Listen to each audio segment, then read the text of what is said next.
Salam damai dan sejahtera.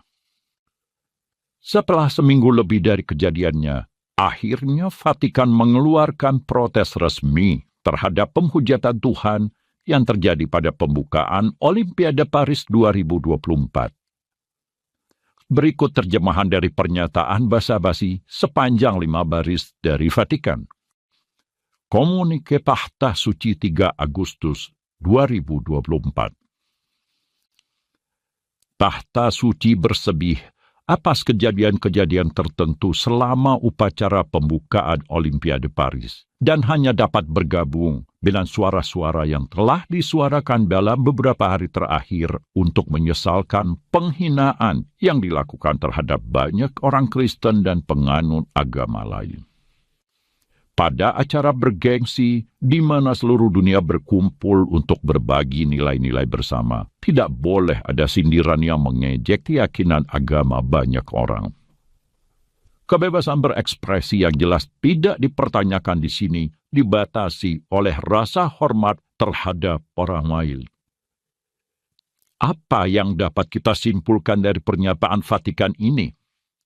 Pertama, lamanya tanggapan menunjukkan Vatikan hanya setengah hati mengeluarkan protesnya.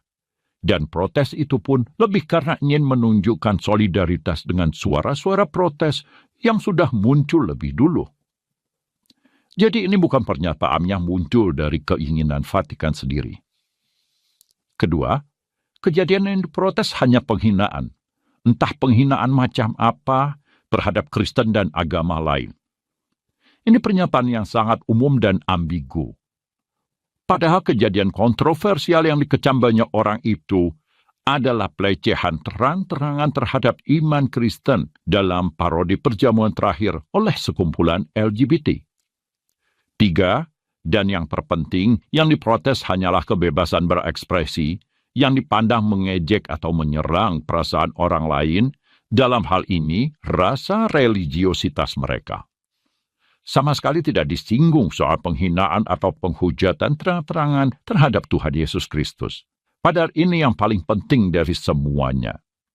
Jadi, Vatikan hanya membatasi persoalan ini semata-mata dalam ranah manusiawi dan tidak ada hubungannya dengan penghujatan terhadap Tuhan. Singkatnya, ini pernyataan protes basa-basi yang tidak niat, banci, tidak jelas dan memalukan. Tidak salah jika banyak orang yang beranggapan bahwa kini gereja konsili sudah terjangkit virus LGBT. Selain membenarkan pemberkatan pasangan LGBT dalam dokumen Fiducia Supplicans, Vatikan tampak enggan mengkritisi tindakan kaum LGBT yang nyata-nyata menghina dan melecehkan Tuhan. Dan yang lebih dari semua itu, sekarang kita bisa melihat dengan jelas betapa gereja konsili sudah jatuh martabatnya menjadi sekedar organisasi duniawi yang hanya membatasi dirinya pada persoalan manusia dan dunia yang terlihat.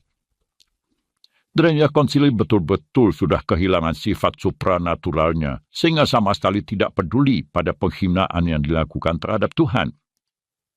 Inilah buah buruk dari Konsili Vatikan II yang nyata.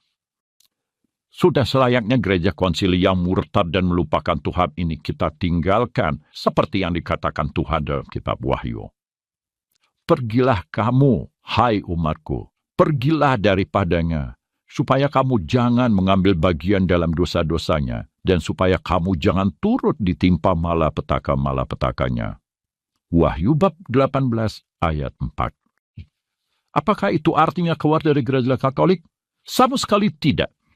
Tuhan menghendaki agar kita keluar dari gereja konsili yang murtad, yaitu dengan menolak Konsili Vatikan II dan seluruh pembaharuannya. Lalu kita menjadi bagian dari sisa umat yang setia pada ajaran iman para rasul di dalam gereja Katolik, sebagaimana yang sudah dinubuatkan oleh Rasul Paulus. Roma bab 11 ayat 2 hingga 5. Terima kasih atas perhatian Anda. Viva Christore.